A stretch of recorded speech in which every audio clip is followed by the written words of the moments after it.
Book 8, The Last Day, Chapter 6, The 35th Day of Planting, Part 1 of 5. Colonel Afra and Teeman gazed down upon Salem, the first light of dawn just reaching it. From their perch in a nearby canyon, they both sighed. The valley was quiet, but there was evidence that soldiers had been there. Animals were wandering, fences were broken, glass was shattered, and blankets and curtains were strewn, as if a wild party had occurred and no one had bothered to clean up. "I feel like something happened last night," Teeman said in hushed tones, although no one was around to hear him except Woodson and 3 other scouts, who were making their way up the slope through the brush to greet them. "Something more than this." "What was that?" Woodson asked, his voice also subdued as he reached them. "Something happened last night?" He exhaled. "I feel it, too. A great many things happened, but what? I don't know. We are the last 6 Salemites free in the valley, as far as I can tell. Then again, none of us have even been in the valley since yesterday." "What about Assistant Anno?" Teeman asked. "He went into the second resting station with Thorne. That was observed. But have any of your men seen him come out again?" Woodson only sighed, and his 3 scouts said nothing. After a moment of silence, John whispered, "Bravest Salemite since Perrin." "Amen," Teeman whispered, and Woodson gruffly cleared his throat. "We will tell his children later," Woodson said, "because, gentlemen, it's time for us to go to the ancient site. There's nothing more for us to do here." Afra looked longingly across Salem. "Woodson, are you sure? Nothing more I could do?" Woodson put a hand on his shoulder. "John, you have been astonishingly helpful. I'll be honest, I had my doubts about you. I figured you'd get in the way and I'd have to rescue you. But you've convinced thousands of soldiers to not even enter Salem, but go back to Edge. You've put thousands more on Edge. And I think every last one of them has heard all of the prophecies concerning the last day, thanks to you. Why, you're probably the most effective rector we've ever had in Salem, and you're not even a rector." All of the men smiled, even Woodson, who wasn't known to ever be light-hearted. It certainly was an unusual day if Woodson was making jokes. "Boys," he said, his voice almost tender, "working with all of you has been the opportunity of a lifetime. And aren't we all blessed that all of this happened in our lifetimes? But as I've already told the rest of the Scouting Corps, our job here is done. We were organized to keep the soldiers out of Salem, and now that we've failed that task entirely," he produced another wry smile, "it's time for us to get over to the Idumean Trail before the Idumeans do. Let's go." He turned to head west, expecting his scouts to faithfully follow him, but 2 didn't. "Woodson," John tried again, "there's still time, right? There are soldiers who haven't yet made up their minds about everything. Maybe I can still reach a few more. Turn around some of those more naive boys, those worried fathers, those women and children who are beginning to think all of this was a bad idea. Conditions up on the trail in the mountains is deteriorating rapidly. I heard one of your men talking. There's so much filth and muck, and people are losing heart. And something awful happened last night here in the valley. I feel it in my gut. I think a few more might be willing to listen today." Woodson turned around again, but focused on Teeman. "What do you think?" The small man shrugged. "I think it's possible." "No, not about John's idea. About John," Woodson said, tipping his head. Not worrying about tact, he asked, "Do you think John can handle staying? How stable has our colonel been?" John rocked back, surprised to hear himself discussed so casually, so conspicuously. His timid, boyish part came forward, and he cowered a little, worried. But Teeman took him by the arm. "No, John, that's not who you are anymore. Who have you been for the past 2 days? I've seen a very different man out there, one who was more focused than I've ever known, a powerful blend of John and Colonel Afra. Now, where is he? He shook John's arm, as if trying to dislodge the correct personality from wherever it was hiding. It worked. John straightened up and squared his shoulders. In Colonel Shin's jacket, he looked even broader. Something about that jacket, Woodson mused privately. The jacket was keeping Afra on task, lending him strength and steadiness, as if Perrin Shin was still rubbing off on him, quite literally. "I'm stable enough, Woodson," Colonel Afra declared. "If I were any saner, I wouldn't be trying to stay and undo the army. I'd be running for the ancient site. Maybe a little instability is a good thing right now." Teeman beamed and the other scouts snorted. Woodson eyed him analytically. Finally, he said, "It's not up to you or me, but up to your friend Teeman. Teeman, he can't do this alone. Are you up to staying with him, whatever he does?" Teeman continued to beam. "Absolutely, Woodson. I can play the part of hostage very well." And he put on a terrified expression as John grabbed the scruff of his collar. The rest of the corps chuckled. Woodson stepped up and shook John's hand. "Then we'll see you later sometime. Teeman," he shook his hand, "good luck. May the Creator preserve both of you. Or take you. Frankly, I don't know what we should be hoping for right now, so let's just leave it up to him, right? Be careful, both of you. Or don't be. I don't know. Just continue wrecking things for the army. And have fun doing it." In the morning, Versa crawled out from under the brush and looked around in the growing dawn. If any soldiers were around, they were long gone, fled from the trees to the fields or houses beyond. With a heaving groan, she pulled herself to her feet, using an obliging tree. Arching her back, and immediately regretting it, she chuckled ruefully. Whoever thinks sleeping out under the stars is romantic has never actually done it." She retrieved her pack, slung it on her back, and untied the water flask to fill in the river. Spying a soldier downstream adding his own water to the river, she scowled and headed upstream to ensure the purest water she could find. Where the water was running the roughest over the rocks, she knelt on the bank and dipped in her flask. Once it was filled, she corked it and, "Oh, dear Creator," she whispered as her back tightened in a strange twinge. "No, that's not supposed to happen already. I've told you that." Closing her eyes, she sat down clumsily on the bank and held her head because maybe, just maybe, things really weren't going her way and hadn't for quite some time. I can't. She looked up with new humility. "All right, dear Creator, you win this round. For once, I will admit it. I can't do this alone. I think I may need some help. Just for a few hours, just to get me to the ancient site. Please?" When young Pear opened his eyes, it was to see the light coming over the mountains ahead of the dawn. He sat up on the sofa, wet with frost, and smiled at it. Even though he'd had only a few hours of sleep, he felt energy and desire unlike anything else. It told him he could do this. He could still make it. He was still needed, and most importantly, he was still wanted. There was really only one route from here, the fastest and most direct, the back door. He needed to cross the valley first to the other side, about 12 miles, making sure he avoided the soldiers that were undoubtedly roaming it.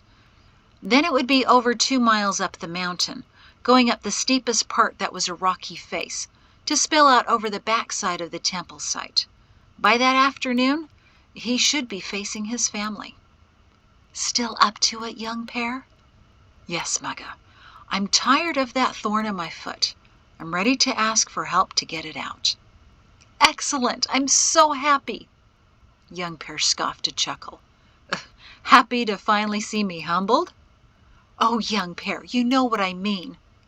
"Besides," Young Pear heard Pugga on the other side. "You have yet to be completely humbled." Young Pear cringed. "Just what do you have planned, Pugga?" All he heard was a faint chuckle in the cosmos. "You best get moving. There are disoriented, hungry, and frightened soldiers everywhere." "Are you hungry?" The thought was distinctly Mugga-oriented. "I'm all right for the day." He stood up and stretched. "I've decided to fast until I get to the site. Not having any food makes that decision easier." "Oh, Young Pear, I'm not sure that's a good idea for today. Promise me if you find any food, you will eat it. You'll need your strength." "Yes, Mugga," he grinned. He was ready to do anything she asked. Before he continued, he took off his uniform jacket. "For you, Pugga," he said. He turned it inside out and put it back on, the dull black lining already deflecting the rising sunlight. "Perfect, Young Pear. Are you taking the back door?" "It's the closest." "Just make sure you stay in the forest for as long as possible. Much less traffic." "Whatever you say, Pugga." "Go to the river, Young Pear. You could wash up a bit." "Mari, what does he need to wash up for? I'm sure they'll be happy to see him in whatever condition he's in." Young Pear smiled at the familiarity of the gentle bickering on either side of him. "I know, Perrin, but don't you think that he should go get water anyway? Just beyond that second footbridge? At least get a drink." "Young Pear, Mugga wants you to go to the river. I agree that's the best route." "Whatever you say." He didn't see anyone else awake that early. Without officers to rouse them, he doubted any soldiers who slept in abandoned houses or barns or in the temple would be awake for some time. None of the soldiers curled up in the slush on the field showed signs of moving. He didn't even have competition for the sofa last night. No one dared come near it, as if they could tell the spirit of a general sat there, glaring. He deliberately didn't look at the temple behind him, where his grandmother's body was. She wasn't there anyway, but was so close that he could feel her small frame walking alongside, as if her arm was looped through his. The sensation put a permanent smile on his face, and he didn't even notice the chill of the morning as he stepped into the forest by the river. As he'd knelt last night telling the Creator all that he had done, he felt the hope grow. He was still loved, and although he had a lot to make right again, he was on the right trail, headed in the right direction, escorted by strength on either side. All he had to do was crawl up that mountain as Pugga had. He just hoped he had enough time. "The river, remember?" "I remember, Mugga, and yes, I will get a drink." He picked his way through the thick foliage to where he heard the bubbling, and realized he wasn't alone. A figure, several paces away, was kneeling to get a drink. He stiffened with worry until he realized it wasn't a soldier, but a woman.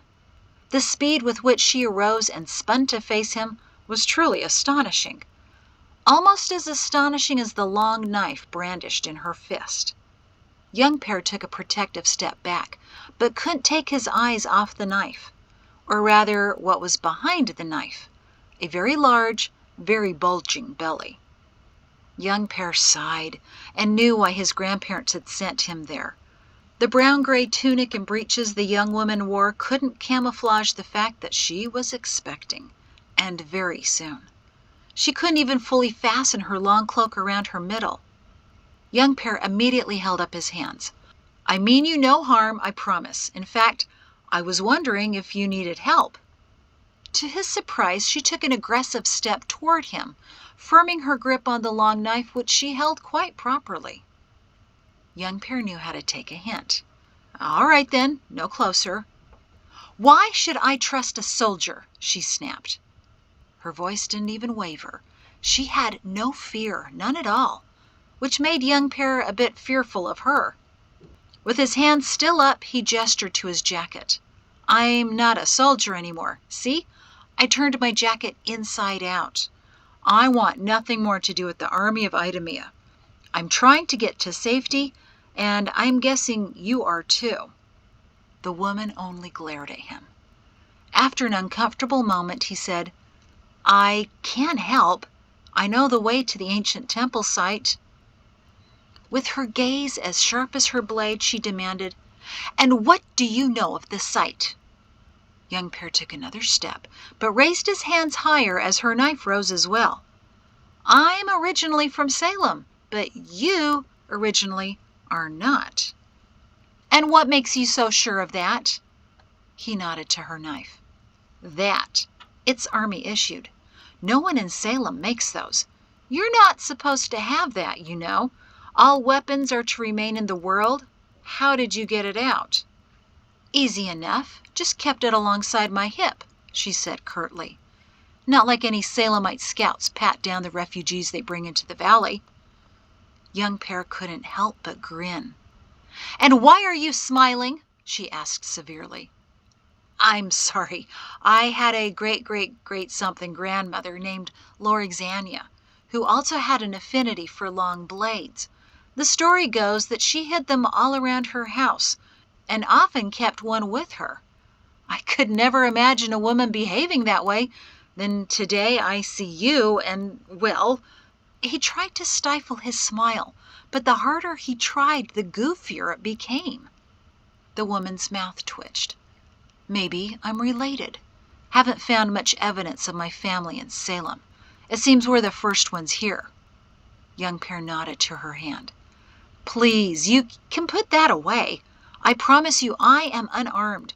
No weapons are to be at the ancient site, according to Guide Gleese's vision." The woman finally softened enough to relax her grip on the knife. "You are from Salem, aren't you? Who else would know Gleese's name and that they're unarmed up there? Still, I'm not entirely sure about you, but it's not like I can be too particular today." She looked up to the sky, shrugged at it, and eyed Young Pear critically. He couldn't help but glance up, too, to see who she might be consulting with. Clearly disappointed, she sighed. "Well, I suppose you're it, then." Expertly, she flipped the knife, pulled aside her tunic, and slipped the knife into her waistband with one smooth motion. Young Pear was duly impressed. "Don't nick your baby with that now." She almost smiled. "Never had an accident yet, and I've been carrying knives since I was 7. She leaned over to pick up her pack. But Young Pear was faster. "Let me get that for you." "Carrying knives since you were 7?" he asked, as he slung her weighty pack over his shoulder. "You must have had a cheery childhood." The woman scoffed, and for the first time Young Pear noticed how young she was, likely no more than 20, but her blue eyes seemed much older. "No, not the cheeriest, but I'm used to taking care of myself." "But you'll let me walk with you anyway?" Young Pear gestured at the woods ahead of them. "So, things got better once you came to Salem?" he said as he led the way, the woman stepping up next to him. She pursed her lips. "In many ways, yes. In a couple of ways, no. But then again, staying in the world wouldn't have changed that either, I'm sure. Do you know where you're going?" "I do," he said. "The tree-marked trail doesn't start for another 12 miles. We should make it to the trailhead in a few hours, as long as you're up to it, Mrs. I'm sorry, I don't know your name." She stared straight ahead as she answered, "I'm not a wife. Not anymore. My husband abandoned me over a season ago, and Guide Zenas has granted me a termination of marriage." "I'm sorry to hear that," Young Pear said. But for a brief, shocking moment, he thought that maybe he wasn't. Fortunately, that moment passed. "So, what should I call you?" She sighed heavily. Does my name really matter?"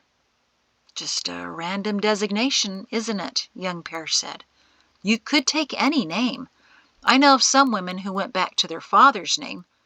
Her aggravated exhale told him that wasn't the best idea. "That's not much of a name either. In fact, he's part of the reason why I'm alone right now." "I was wondering about that. No one's supposed to go to the site unaccompanied, especially someone expecting." She shrugged. "I told my mother I'd join her there. She left with my sister and others from our area, but I told her I'd go with another group. So what happened to that group? They never existed. My plan was to talk to my father, convince him to, well, change his mind, I guess. Young pair nodded. I noticed that not everyone went up to the site, that some decided to stay and fight instead. I'm assuming your father's one without faith in the guide? She snorted. Oh, I suppose you could say that. I never got a chance to talk to him, though. I always seem to keep missing him. The annoyance in her tone returned. They walked quietly for a few minutes until young pair said, Did you see what happened at the temple last night? Oh, yes, she said darkly. So did you, I assume? Yes, he whispered. That was astounding, wasn't it? She said, her voice filled with admiration. Not expecting that reaction, young pair glanced over at her. She was staring off in the distance, her face set and rather fierce. I mean, there she stood with tens of thousands of soldiers in front of her. She must have known there was no chance for her, but she did it anyway. She just shouted at them, and one little old woman terrified thousands of soldiers. I thought, dear Creator, make me that brave. Make me that willing to die so others can live. Young pair eyed her, unsure of what to think, but she didn't notice. I met her once, Mari Shin, right after the volcano erupted. We were supposed to have met her earlier, but we were able to avoid it. I didn't want to meet her then, I assure you. I ran into her quite by accident, and when I realized who she was, well, I was quite uneasy. But she took one look at me and embraced me. She was so kind, yet so powerful. How could a woman in her 70s be so strong? She smiled at the memory. Then her smile faded. And then last night, that absurd guide took one look at her. He must have known her from the world and believed she was dead all these years. I was hiding in the trees, and I nearly laughed when they said he had died. Did you see the reaction of the soldiers? She finally looked at young pair, her eyes glowing. She did it. She terrified them, just like the writing said she would. 1/3 of the soldiers running in a panic because of a little old lady. It was amazing. Young pair couldn't meet the fire in her eyes, and instead looked down at the ground. And then she was dead, he said tonelessly. Yes, the energy also gone from her voice. That ridiculous general walked up to her and just cut her down, she said bitterly. And then he gloried in it, as if he had defeated some massive bear with only his one good arm instead of a helpless great-grandmother. She watched the ground in front of her, picking her way around a log. I knew then that there was no hope. Something in the way she said that caught young pair off guard, but not knowing what else to say, he said nothing. They walked silently through the woods, the woman running her hand over her large belly. You all right? Young pair asked a minute later, seeing her hold herself. Yes, she whispered back. It's just pulling on my muscles. By the way, I don't know your name, soldier who's not a soldier. Name's just a random designation, remember? Unimportant. She smirked.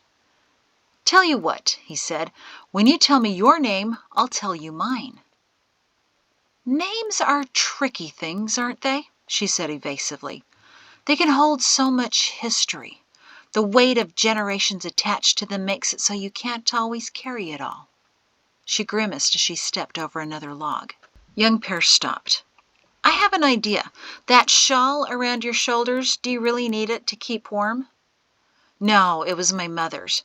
She wanted me to take it. But this baby's got me so heated up I could be standing in a blizzard and melt everything around me.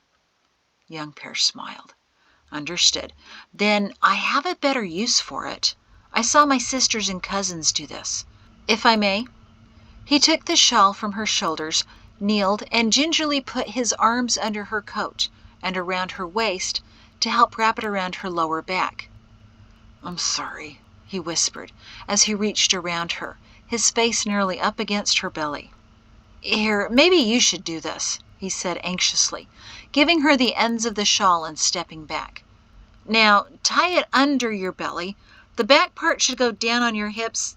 Not quite." She smiled at his nervousness and said, "Just do it for me, all right? Remember, I don't have a jealous husband." "I know. Somehow that makes it worse," he mumbled.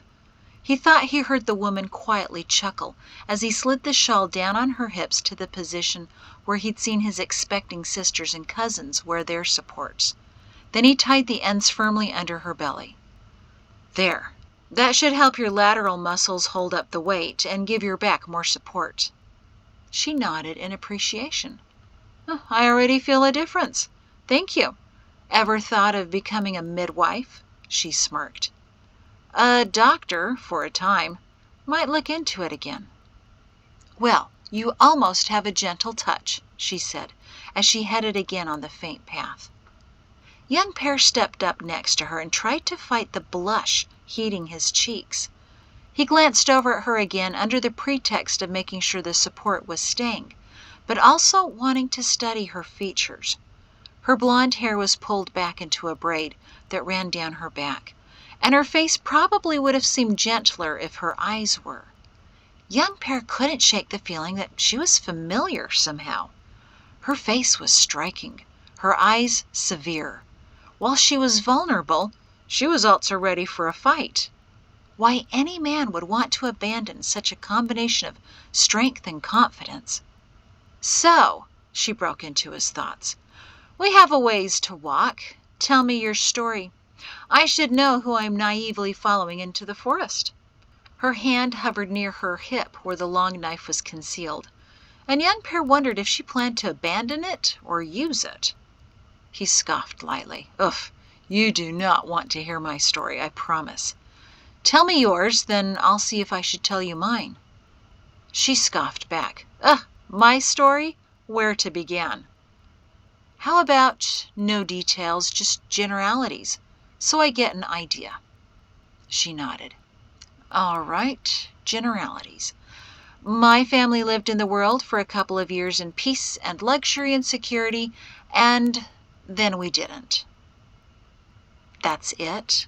young Pear said when she didn't continue. "That's a little too general. We still have miles to go before we even get to the trail." "All right," she sighed. "More details. Our father didn't want us after I turned 3 years old. My sister was almost 1, and my mother had a newborn girl." 3 children in the world? You can see the problem, can't you? "Oh, yes. How'd that happen back then? I mean," young Pear tried to think of a better way to phrase it, but she chuckled. "I know what you mean. My father was hoping for a son, and his stature allowed him to bend a few rules. But he didn't get his son, so he didn't want any of us." "That's terrible. Little girls are wonderful. Better than sons, I think. At least daughters don't take off and—" He stopped abruptly. She glanced over at him. "Want to tell me your story now?" "No, you keep going. So he didn't get a son?" "Actually, my mother took us away. At that time, the marriage laws in the world stated that he could remarry and have more children if his wife and daughters were dead. So that's what my mother feared was his next step." Astonished, young Pear said, "You really think your father was going to try to kill you?" She shrugged, obviously used to the idea. "Yes, and he did try. He sent men looking for us. We were hidden and protected for a few years at a southern fort, but after that commander died, we were on our own. I remember clearly 6 different attempts on our lives when I was younger, by mysterious men dressed like garters, and a couple of times by soldiers." "Soldiers?" young Pear spluttered. "Killing a woman and 3 children? That's not the work of soldiers." "It is if that woman and those children are a direct threat to the security of the area," she said coolly. "That's ridiculous," young Pear said. Yes, it was. It was also ridiculous how often they failed. I realize now we were protected by the Creator each and every time. He didn't want us to die." "But for him to let you suffer like that?" he said without thinking. "That doesn't seem fair." The woman stopped and caught his arm. "Seriously? Did you just seriously say that?" Startled by the ferocity in her eyes, he said lamely, "Well, yeah, considering how—" She put her hands on her hips. "How long have you lived in Salem?" "Most of my life." "And you still don't get it." "Get what?" She held out her hands. "The point, the purpose of all of this." "Which is?" "The test!" she exclaimed. "I've only understood it for the past 2 seasons, but you've known about it your whole life and still have the nerve to say that the Creator is unfair? He's not unfair. Life is. It's how we react to that unfairness that's part of the test." She rolled her eyes and looked past the trees to the sky. "I'm walking with an idiot here," she announced loudly to the clouds. "Is this the best you could send me? Really?" Stunned, young Pear looked around at the treetops. "Are you complaining to someone?" She cast him a playfully disdainful look. "I am, because he listens." She pointed upward. "I'm sure he has a reason for sending you to be my escort, but right now I'm just not seeing it." Again young Pear couldn't fight the goofy smile that appeared on his face. "You're really something else, aren't you?" She narrowed her eyes at him. "I looked for the meaning of my life since I was a small child, trying to understand we had to go through what we did. When I finally learned about the test last year, everything made sense. I was given trials and I beat them nearly every time. You, on the other hand, have known your whole life about this test, and yet you are completely clueless. I don't have patience for such stupidity." She marched on, leaving him speechless. But he had to catch up, so stumbling after her, he came up with, "Phew, wow, please tell me what you think, because I'm not very good at reading minds," he said sarcastically. "You're a little critical, you know, and you know nothing about me." "I know enough," she spat, sneering at his uniform. "You left Salem to go to the world. The guide said they haven't had anyone in the army since he left. That means you purposely abandoned what you knew was right to pursue something less. You threw away something great for just shadows." She was nearly shouting now. "You're a dog, just like my father and just like my ex-husband. And before you start protesting, realize that I'm not saying all men are like that, just a particularly disappointing breed." Young Pear's mouth was open so far he was surprised a bug didn't fly into it. A variety of comebacks flowed through his mind as he plowed through the bushes, but he didn't mention any of them. All he could think was, "Pugga wants me to be humbled." "You're right," he finally said, once he caught up to her again. She could walk pretty fast for hefting such a large belly. "I abandoned a blessed life, and now I'm struggling to get it back. I regret what I did, and I hope to somehow make it up to my family." She was quiet as they walked. "That's it?" she eventually asked. "That's it." "Well, I'm almost impressed. I think you actually meant that." "I do," he said. "Then I'm sorry. You may not actually be that breed after all. You may yet be a decent dog, but it's far too soon to tell." "Thank you, I think." Young Pear wondered why he felt again the urge to smile. "So, tell me about some of those escapes, the ones you attribute to the Creator." She cast him a challenging glance. "It was him." "I believe you. Really. So, tell me." She sighed and shifted the shawl on her hips. "Should we walk slower?" "No, I'm fine," she said brusquely. "One time I remember very well happened when I was nearly 8. "When you started carrying knives?" "Yes, this is why, too. The commander of the fort where we had lived had recently died, and the makeup of the army changed drastically. We were on our own, desperately poor, and my mother was trying to find a way to support us. Somehow word got back to my father where we were. My mother had the idea to disguise us as boys. She cut our hair, got us shirts and trousers, and told our new neighbors that my littlest sister was a nephew she was caring for. My name became Daryl. Daryl? What kind of a name is Daryl? It was a popular boy's name near Marsh where we were living, she scowled, and I liked it. My mother had just started us in school, and we were waiting for her to pick us up at the end of the day. No one wanted their children walking home alone at that time. As we stood at the front steps watching the other children leave with their mothers, soldiers came from nowhere. A man in an officer's uniform marched up the walk, paused when he saw us, looked at me carefully, then walked past.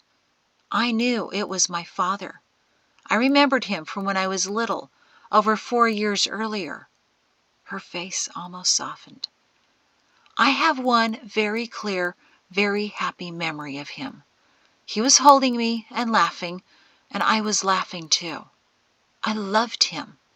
So when I looked into his face that afternoon, I remembered being with him as if it had happened yesterday.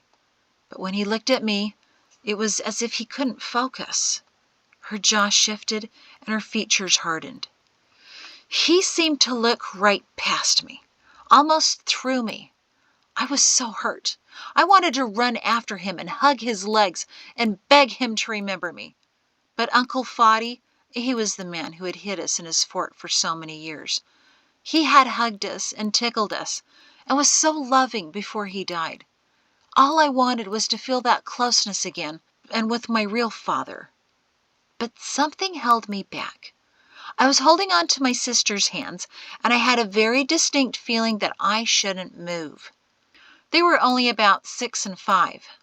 Then I heard him talking to one of the teachers just inside the building. He said my mother's name and mentioned 3 girls. The teacher said they knew no one like that, but they would keep an eye out.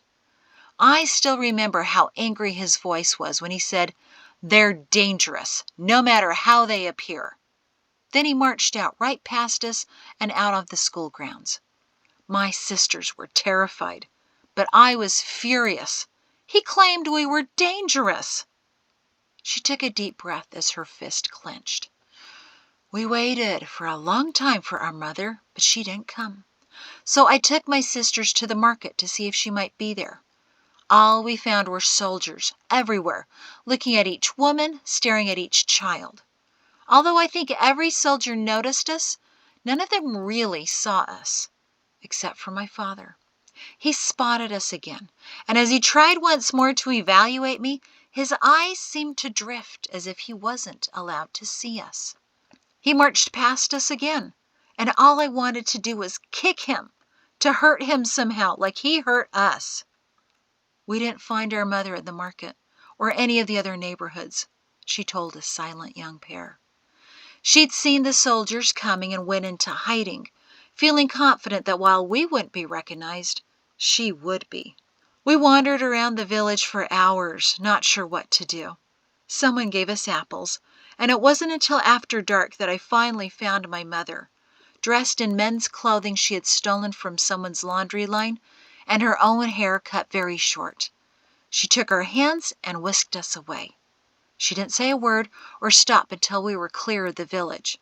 We spent the night in a barn, stealing milk from the cows and chewing on the horses' oats and the pigs' corn. We didn't go back home for days. Well, our home was just an old shed then, made out of block. The barn was roomier and warmer. Her eyes became steely as she stared into the distance. That was the first time I realized my father didn't love me, but wanted me gone. Only years later did I understand that we represented his failure. Daughters were a mistake he needed to remove. When we finally returned to the village after the soldiers were back to their regular routines, we walked through the market, and I stole a knife from a peddler as we walked by. I was pretty good at stealing things. We had no other choice, don't worry, she interrupted herself. Guide Zenas has heard all of this already. So has my rector. They said the Creator understood, too. At the time, we lived in that shack with 2 rooms, and when my sisters went to sleep, I would practice hiding the knife in my clothes, pulling it out quickly, and slashing with it. I never actually used it on a soldier until I was 14, and that soldier wasn't acting under my father's orders. He was after something else entirely. But I changed his mind for him, and took his knife, too, since it was much better quality, she added with a smug smile. My only regret is that I didn't get to hear his explanation to the fort surgeon as to how he acquired such an extraordinary injury. She patted the knife secured at her hip. Young Pear hadn't said a word as she told her story, but an awful thought had formed in his mind as she spoke. Who else in the world would order his soldiers to chase his wife and daughters? No, there was absolutely no way that... He glanced at the woman again, assessing her profile, then turned abruptly back. So, she said, you're very quiet. Did I shock you? Her tone suggested she hoped he'd say yes. I guess I'm just a little preoccupied, young Pear ventured, with the wound you inflicted on the soldier. My mind is racing with possibilities. To his surprise, she laughed darkly. Just don't do anything that would cause me to repeat my previous work. You really don't want to see that. Young Pear coughed. Not planning on it. To be honest, you've got me just a little stunned. She smiled proudly, and they walked on before he spoke again, trying to think of how to get more information to confirm his suspicions. Quite amazing what you went through. I think you're right. The Creator did preserve you and your sisters. It's been my experience that when someone is looking intently for someone, everyone looks like that person. That he didn't see or focus on you, that's the Creator's hand. I'm glad you see it that way, she said. I wish my mother could have earlier. Shortly after that incident, someone from Salem came to try to bring us here, but my mother was too skeptical. She thought it was a trap to bring us back to our father. That night the scouts came to retrieve us, we were already gone to another village. Then, a few years later, when we were teenagers and couldn't pretend to be boys anymore, Guide Zena sent another group of scouts to find us. This time my mother listened more carefully, but she was still too fearful. She sighed. After all those years, it was hard for her to trust any man, no matter how kind and sincere he seemed to be. Finally, last year, we were sought out again, and this time my mother was ready to come to Salem. The Creator always kept his eye on us. We never starved, although we were often hungry. We never froze, although we were often cold. When we came to Salem, it was right before the volcano erupted. We would have died where we were, I'm sure of it. We stayed at the second resting station for several weeks. We ate very well, slept very well, and I felt a great peace that the Creator would make up for everything I had gone through. He would make everything better. You really are something else, aren't you? Young Pear said, this time more respectfully. Do you still feel that way, even after losing your husband? She massaged her neck. Actually, I must confess, I'm not too disappointed about that, or surprised. He never really understood. He seemed anxious to come to Salem, but he just kept complaining once we got here. Even before we got here, actually. Turns out he was only using me. I'm not even sure why I married him in the first place. I guess I was just so desperate for the attention of a man, any man, that I accepted the first offer that came my way. He was different before our move, she continued. Attentive, kind. Then afterward, he turned unpredictable. He was occasionally loving, but only when he wanted something. Otherwise, he was always agitated. Now I realize I should have demanded better, she said. After seeing the quality of men here in Salem, I realized that maybe, just maybe, the Creator could give me someone who believed in Him, who would love me and even my baby. At least, that's what Guide Zenas promised after he granted me the termination of marriage." Young Pear smiled, feeling a kick in his gut as he focused on her features, which were now very familiar. "You're right. You can do much better. I've never known Guide Zenas to be wrong." It was obvious why she didn't want to tell him her maiden name. He was walking in the forest with Thorn's daughter. Maybe even his cousin. His half-cousin, possibly? How did that even work, anyway? He didn't realize he was staring at her until she said, "Something wrong? I did shock you, didn't I?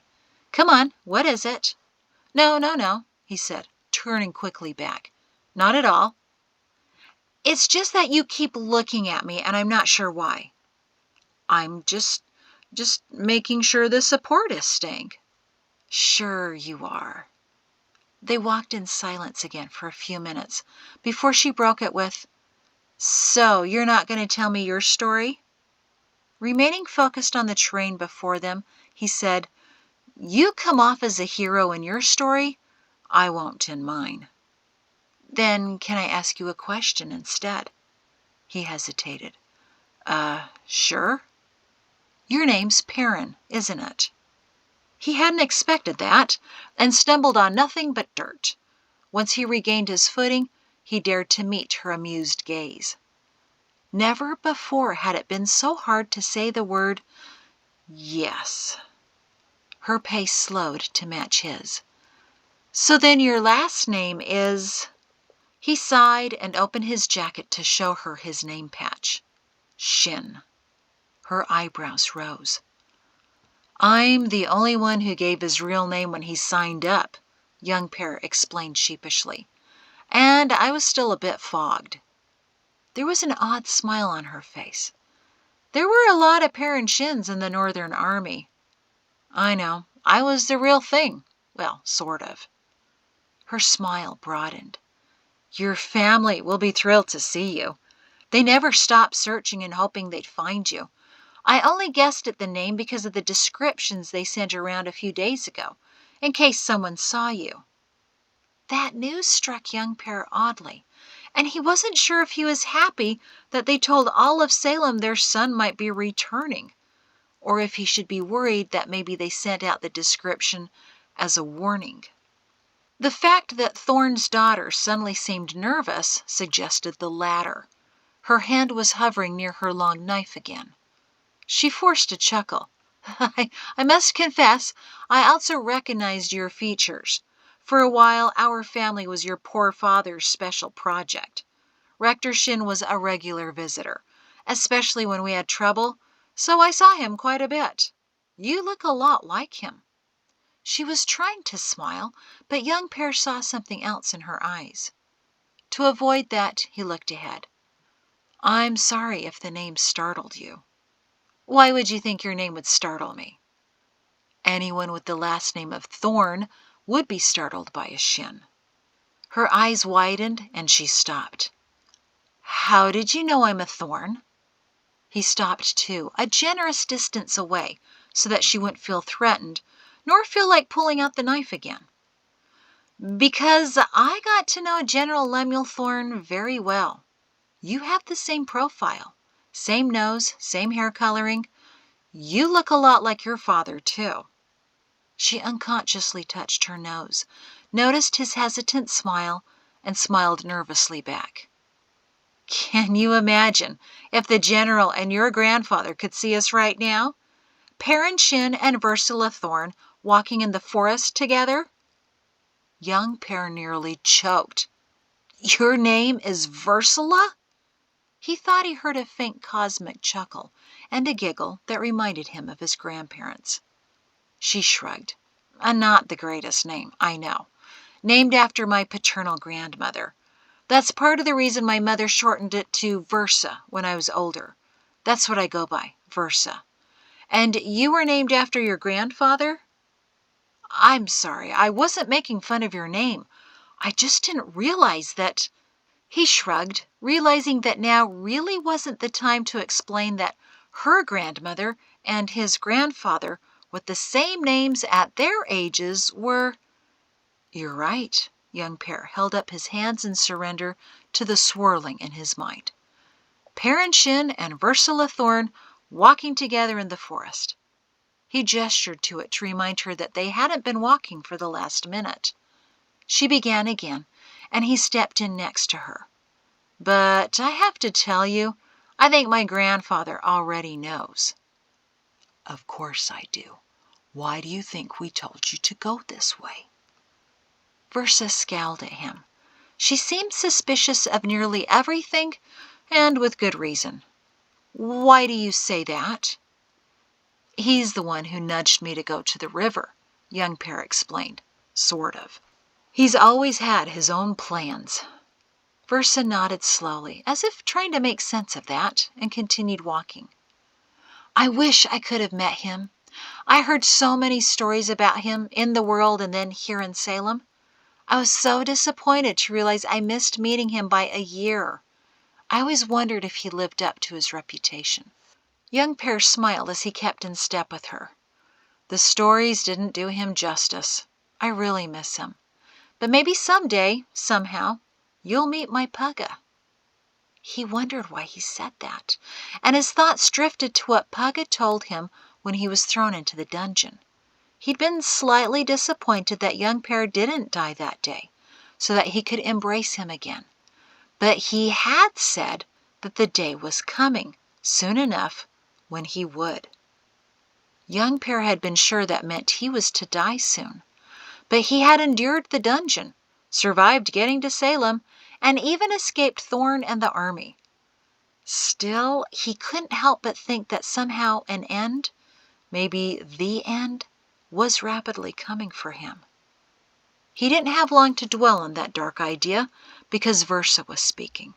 "So," she said slowly, and he realized he must have been quiet for some time, lost in his thoughts. "Are you still all right with escorting me to the ancient site, knowing who I am and all?" "Of course I am. Seems only fitting somehow, doesn't it? As if our families are meant to run into each other every generation." He didn't add, "because we might also be the same family."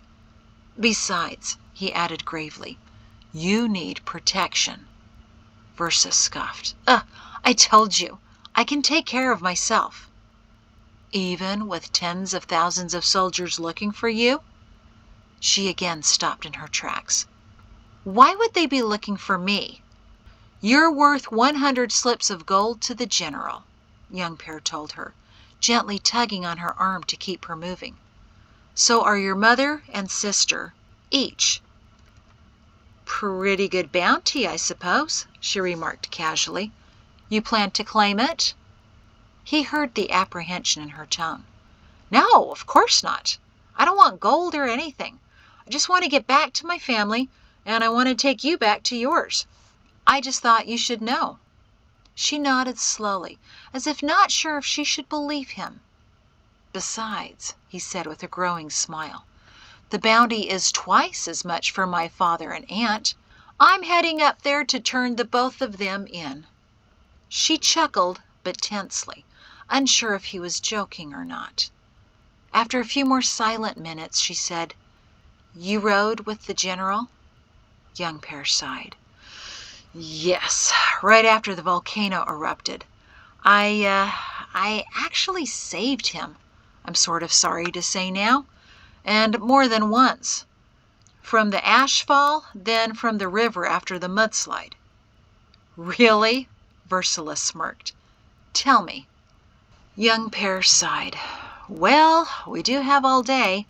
You see, I had been in Province 8 for several seasons before even meeting him, which was apparently unusual for someone who had taken the name of Perrin Shin." The sun rose on the ancient temple site, but it brought no warmth. At the base of the ridge, several strong men were digging a grave in the rocky ground. Lexenus supervised quietly, holding his toddler, plump Perrin, who rested his sleepy head against his father's shoulder. A few other cousins also watched in silence. The rest of the family sat in huddles around the campsites, weeping. Madeline Shin, sitting with her husband Ralph, whispered, "M1 took on the wolves. I'm sure of it now.